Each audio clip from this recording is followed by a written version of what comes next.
Hello అండి, welcome back. ఇవాళ నేను ఒక ఇంట్రెస్టింగ్ అంశం గురించి మీ ముందుకు వచ్చాను చెప్దామనేసి. ఆ, నిన్న మొన్న వీకెండ్స్లో మేము నార్త్ సీ వైపు వెళ్ళడం జరిగింది. ఐలాండ్స్ అన్నీ కూడా తిరిగినాము. అక్కడంతా కూడా ఫిష్లు, అంటే ఇక్కడ ఫిషింగ్ అన్నది ఒక హాబీ అన్నమాట. ఓకే, అది అందరూ ఇష్టపడతారు చాలా మటుకు. ఆ ఫిషింగ్ వాళ్ళు చేస్తున్నప్పుడు నాకైతే రాదు, నేను ఎప్పుడూ ప్రయత్నం చేయలే. వాళ్ళని అట్లా గమనిస్తూ ఉన్నాను. గమనించినప్పుడు అనుకున్నాను, ఫిష్ ట్రాప్లో పడుతుంటుంది కదా, వాళ్ళు గాలం వేస్తారు కొంతమంది, లోపట సముద్రంలో బోటు పట్టుకొని వెళ్ళిన వాళ్ళు నెట్ వేస్తూ ఉంటారు. మనకు ఇవన్నీ తెలిసిన విషయాలే కదా. సో దీన్ని బట్టి ఒక లైఫ్ లెసన్ అన్నది ఎందుకు చెప్పొద్దు అన్నది ఒక ఆలోచన వచ్చింది. సో ఇక్కడ ఫస్ట్ లైఫ్ లెసన్ నేను అర్థం చేసుకున్నది మీకు చెప్తున్నాను. కాన్సిక్వెన్సెస్ ఏవైతే ఉంటాయో అవి మన చాయిసెస్ని బట్టి ఉంటాయి. Choices depend on hour consequences. మనిషి ప్రయాణంలో, మన జీవిత ప్రయాణంలో, మన జీవిత గమ్యంలో చేరేలోపు రకరకాల మనుషుల ప్రభావం మన మీద పడుతూ ఉంటుంది. సో అందులో చెడు ఎక్స్పీరియన్సెస్ ఉంటాయి, మంచి ఎక్స్పీరియన్సెస్ ఉంటాయి. సో మంచిని పక్కన పెడితే చెడు ఎక్కువగా వస్తుంటాయి. ఈ ఫిష్ అన్నది ప్రశాంతంగా ఈదుతూ ఉంటుంది, స్వేచ్ఛగా ఈదుతూ ఉంటుంది. ఆ గాలానికి ఎరబెడతారు కదా, అది చూసేసరికి అది టెంప్ట్ అవుతుంది అన్నమాట. అరే ఈజీ ఫుడ్ దొరుకుతుంది కదా, ఈజీ అంటే మనకు చాలా ఇష్టం కదా. మనిషి అన్న వ్యక్తికి ఎవరైనా సరే ఈజీగా దొరుకుతుంది అంటే దాన్ని ఫస్ట్ మనము ఎన్ని పనులున్నా పక్కన పెట్టి దానివైపు మన దృష్టి వెళ్ళిపోతుంది. ఇప్పుడు చూడండి, మొన్న ఎక్కడో ఒక వీడియో చూశాను వాట్సాప్లో. అదేది లిక్కర్ ట్రక్ ఒకటి యాక్సిడెంట్ అయిందనమాట. యాక్సిడెంట్ అయ్యేసరికి ఇక మనోళ్ళు అక్కడ వెళ్ళేటోళ్ళు రోడ్డు మీద ట్రాఫిక్ అంతా జామ్ అయిపోయింది. బళ్ళు ఆపేసి, కార్లు ఆపేసి, ఇక ఎవరికి దోచినంత వాడు లిక్కర్ దోచుకుంటా ఉన్నారు. దిస్ ఈజ్ అ ట్రాప్, అంతమించి ఏం కాదు. ఓకే, నిజ జీవితంలో ఆయనకు ఆ రోజుకి అది దక్కుండొచ్చు, అది వేరే విషయం. కానీ ఫిష్ విషయంలో ఎట్లుంటుందంటే, ఒకసారి గాలానికి పడిన తర్వాత అది ఎట్టి పరిస్థితుల్లో కూడా తప్పించుకోలేదు. అంతవరకు ఫ్రీగా తిరిగిన చేపపిల్ల గాలానికి చిక్కిపోతుంది, లేదా నెట్లో పడిపోతుంది, గిలగిల్లాడిపోతూ ఉంటుంది.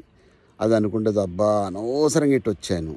అది తెలుసుకునే లోపే చాలా డిలే అయిపోతుంది అన్నమాట.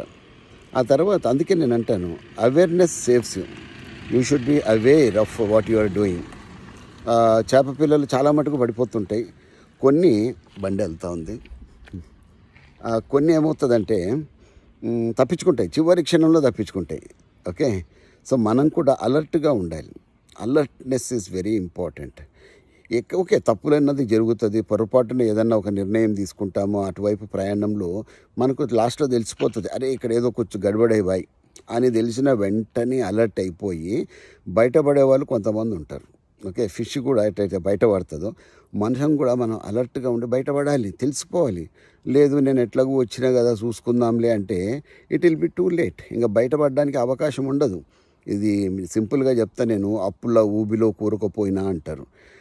చూడండి, ఇప్పుడు అప్పు చేసే ముందు ఆయనకు ఐడియా ఉండాలంటే నేను ఎందుకు అప్పు చేస్తున్నా.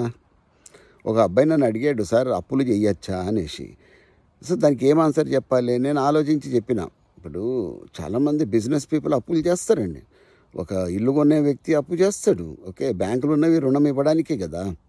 సో అప్పు చేయడం తప్పు కాదు నాయన, కానీ అప్పు చేసే ముందు ఒకసారి ఆత్మపరిశీలన చేసుకోవాలి. ఈ అప్పు అన్నది ఎందుకు తీసుకుంటున్నా, ఈ అప్పు అన్నది మంచి పనికా, ఓకే వెరీ గుడ్, సరే మంచిదే. ఆ తర్వాత దీన్ని తీర్చే కెపాసిటీ నాకు ఉందా, బాద్కి బాద్ మీద చూసుకుందాంలే తర్వాత అంటే నడవది. అవగాహన మనకు ఉండాలి అనమాట. ఏ ప్రకారంగా ఈఎంఐలు కట్టుకునే స్తోమత నాకుందా. ఒక్కొక్కసారి ఇప్పుడు లే ఆఫ్స్ ఎక్కువైపోతున్నాయి, ఉద్యోగాలు పోతున్నాయి. చాలా మటుకు మధ్యలో ఐటీ రంగం, ప్రైవేట్ రంగంలో ఉద్యోగాలు పోతున్నాయి. సో వాళ్ళు అలాంటి పరిస్థితుల్లో కూడా నేను ఈఎంఐ కట్టగలనా, నా లైఫ్ మామూలుగా లీడ్ చేయగలనా అన్నది ఆలోచించాలి. కారు కొన్నా, ఏది కొన్నా సరే. కాబట్టి వీలైనంత వరకు అప్పుల్ని మనం అవాయిడ్ చేయాలి. ఎందుకంటే మా ఫాదర్ చెప్పేటోడు, నిజమైన ధనవంతుడు ఎవడరయ్యా ప్రపంచంలో అంటే అప్పు లేనోడే నిజమైన ధనవంతుడు, సరైన సమయానికి ఆకలేసినోడే నిజమైన ధనవంతుడు అని చెప్పేవాళ్ళు అనమాట. కాబట్టి మిత్రులారా, చివరి క్షణంలో మనకు తెలిసినప్పుడు మనం చేస్తున్నది పొరపాటు తప్పు అని తెలిసినప్పుడు వెంటనే అలర్ట్గా ఉండి బయట పడిపోవాలి. ఇప్పుడు కుక్కపిల్ల చూడండి, పండుకొని ఉంటుంది, ఎంత అలర్ట్గా ఉంటుందండి. అది చిన్న సప్పుడైనా సరే చెవు ఎత్తుతుంది, కళ్ళు ఎత్తుతుంది, ఒకసారి చూసుకుంటుంది. ఏదైనా అటాక్ చేసినా సరే అది వెంటనే క్షణాల్లో తప్పించుకోవడానికి ప్రయత్నం చేస్తుంది.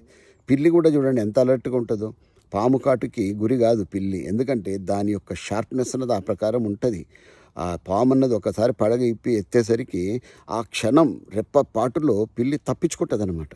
సో అలాంటి అలర్ట్నెస్ అన్నది మనకు ఉండాల్సిందే. అండ్ ఇంకో విషయం గుర్తుపెట్టుకోండి, not every opportunity is good.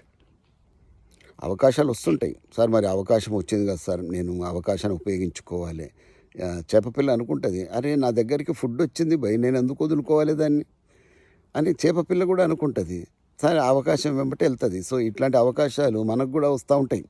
అవి ట్రాప్ అవ్వచ్చు. చూసుకోండి మిత్రమా, ప్రతి అవకాశం కూడా మంచి చేస్తుంది అన్న నమ్మకం లేదు ఇవాళ రేపు చూసుకుంటే. సో చాలామంది చూడండి, వడ్డీలు ఎక్కువ ఇస్తామని ఒక కంపెనీ వాడు అంటాడు, వీళ్ళేమో కష్టార్జితాన్ని తీసుకెళ్ళి లక్షలు పాపం వాని చేతిలో పెడతారు, వడ్డీ మిత్తితో బతికేయచ్చు కదా అనేసి వాడు మొత్తానికే పంగనామం పెట్టి వెళ్ళిపోతాడు. సో ఇట్లాంటివి జరుగుతున్నాయి కదా ఎన్ని. ఆ తర్వాత ఈ మధ్యకాలంలో నేను చూశాను, ఒక రిటైర్డ్ పర్సన్, పెద్ద ఆయన వలపు ట్రాప్లో చిక్కుకున్నాడు. వలపు ట్రాప్, ఆయనకు 70-80 ఏళ్ళు పైన ఉంటాయట. వలపు ట్రాప్ అంటే అమ్మాయి మాట్లాడడము, కష్టాలు చెప్పడము, ఈయనేమో పైసలు వేయడం స్టార్ట్ చేసి కొన్ని లక్షల రూపాయలు అకౌంట్ నుంచి ట్రాన్స్ఫర్ చేసినాడంట. ఆఖరికి పైసలన్నీ అయిపోయినాయి, ఇంట్లో అడగడం స్టార్ట్ చేసిండంట. ఇంట్లో వాళ్ళకి డౌట్ వచ్చింది, అరే ఈయన దగ్గర ఇన్ని పైసలు ఉండి అడుగుతుండేందా అని మొత్తం తీస్తే అంతా డొంకంతా కదిలింది. చూసుకుంటే ఇది అన్నమాట. ఆయన మతి భ్రమించి ఆసుపత్రిలో జాయిన్ అవ్వడం జరిగింది. సో చూసారా, ఇది కెలుక్కోవడం అనమాట. కాబట్టి వచ్చిన ప్రతి అవకాశం కూడా మనకు మంచి చేస్తుంది అని దయచేసి మీరు నమ్మకండి. కాబట్టి మిత్రులారా, ఈ ప్రపంచం ఎలా ఉంటుంది అంటే గాలం వేస్తూ ఉంటుంది. ఎన్నో రకాలుగా, నేను ఇక ఒక్కటి అని చెప్పలేను, రకరకాలుగా గాలాలు పడుతుంటాయి. యువతకైతే బ్యాడ్ హ్యాబిట్స్ గాలం అన్నది పడుతుంటుంది.